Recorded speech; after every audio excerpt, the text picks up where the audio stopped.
Professeur Moïse Kamto est justement l'exemple du ping-pong intellectuel organique, intellectuel progressiste, au point où vous avez vu... Le bon exemple ou le mauvais?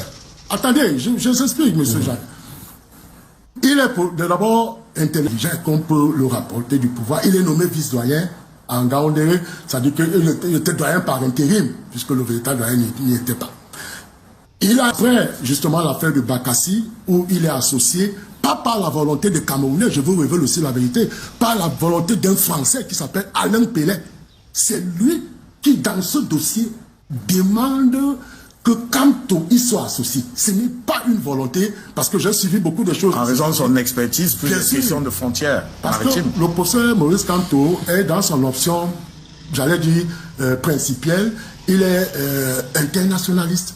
Et c'est la raison pour laquelle Alain Pellet, qui est internationaliste en France, dit « Mais vous venez me chercher, pourtant vous avez sous vos pieds quelqu'un qui est d'une compétence avérée.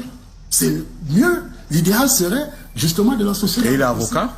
Et vous avez vu que, étant associé à ce dossier, on connaît les résultats. C'est ce que lui-même il est allé, je crois que c'était le 14 avril, du côté 2001. Je parle 2001, oui 2001. Du côté du Nigeria pour la transaction qui s'est faite de manière... 2004, voilà, qui s'est faite de manière pacifique. Donc, vous convenez avec moi que d'intellectuel progressiste, il rentre comme intellectuel organique et il ressort de là pour devenir un intellectuel, disons, progressiste parce qu'il a créé son parti. Mais aujourd'hui, ses idées sont tout à fait contraires avec celles du pouvoir en place. Est-ce qu'il est facile, dans le contexte camerounais, d'être un intellectuel progressiste, au regard de ce que naturellement les uns et les autres peuvent aspirer à ce que ils avancent au niveau de leur carrière? Et la seconde question, est-ce que lorsqu'on est intellectuel organique, c'est une mauvaise chose? Parce que on peut travailler à l'université, on peut enseigner à l'université, et maintenant on est associé par le gouvernement pour une organisation de quelque chose de bien pour le Cameroun, le cas de Bakassi par exemple. Est-ce que si on le fait, on travaille avec le gouvernement, on est même nommé ministre pour le cas de certains professeurs, est-ce que c'est parce qu'on a été nommé ministre qu'on cesse d'être celui-là qui porte les causes sociales? Parce que vous nous avez dit, l'intellectuel c'est celui-là qui porte les causes sociales. Peut-on porter encore les causes sociales, être à côté du peuple lorsqu'on fait partie d'un gouvernement par exemple? Écoutez, de là maintenant, il faut faire la différence entre l'homme politique, qui est membre du gouvernement, et l'intellectuel. Si vous acceptez aller sur un plateau de télévision, vous êtes un intellectuel, mais on voit le noir, vous vous dites que c'est blanc, vous voyez que vous êtes en train de torpiller la science. On devient intellectuel faussaire. Intellectuel faussaire. Pour reprendre l'expression de quelqu'un. Vous voyez un peu. Donc ça devient très compliqué. Et je voudrais particulièrement féliciter un grand maître du droit privé, qui est aujourd'hui président du jury CAMES, c'est le professeur Victor Emmanuel Bokali, qui a joué un rôle décisif dans ma carrière, parce que au moment où on m'étiquetait, il leur a dit, mais vous dites il est de M, mais c'est une opinion. Nous sommes dans un contexte de pluralisme politique, de liberté d'expression. Est-ce que cela fait partie des conditions, des critères d'évaluation? Non. Est-ce que vous avez le sentiment dans le milieu universitaire qu'il vaut mieux ne pas avoir des opinions taxées proches du MRC si on veut avancer normalement dans sa carrière? Non, ce que je dois préciser, c'est que, et c'est le contexte général dans les universités, vous pouvez compter aujourd'hui le nombre d'universitaires, les universitaires qui vont sur les plateaux de télévision. On ne va pas dépasser 5. Vous savez, les universitaires aujourd'hui sont épris de leur carrière, sont épris du poste. C'est légitime. C'est tout à fait normal, bien sûr.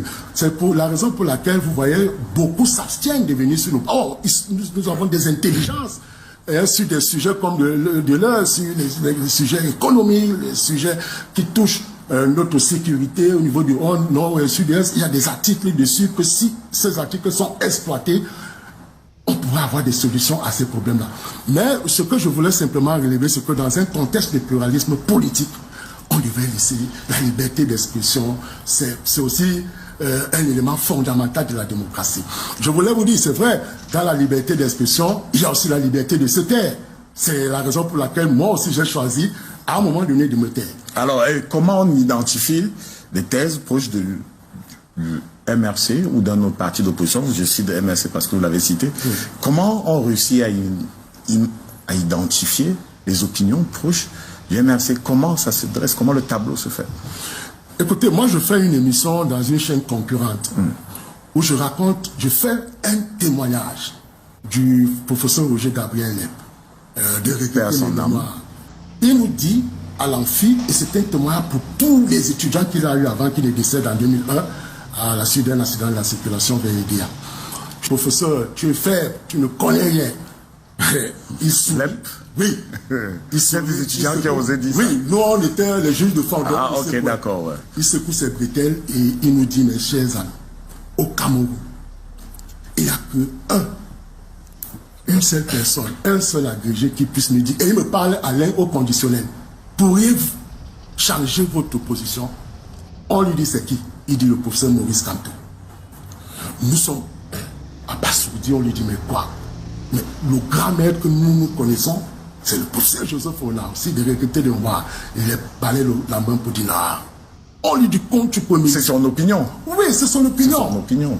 Alors que parfois, dans les disciplines sont... Oui.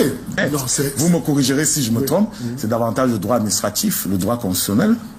Non, Kamto, c'est le droit... Non, il a un éparpillement scientifique là, au même titre que Maurice Kamto. Et je vais vous dire, sa fille, le professeur Fégué, oui, nous avons suivi, a dit que son père lui avait fait une révélation.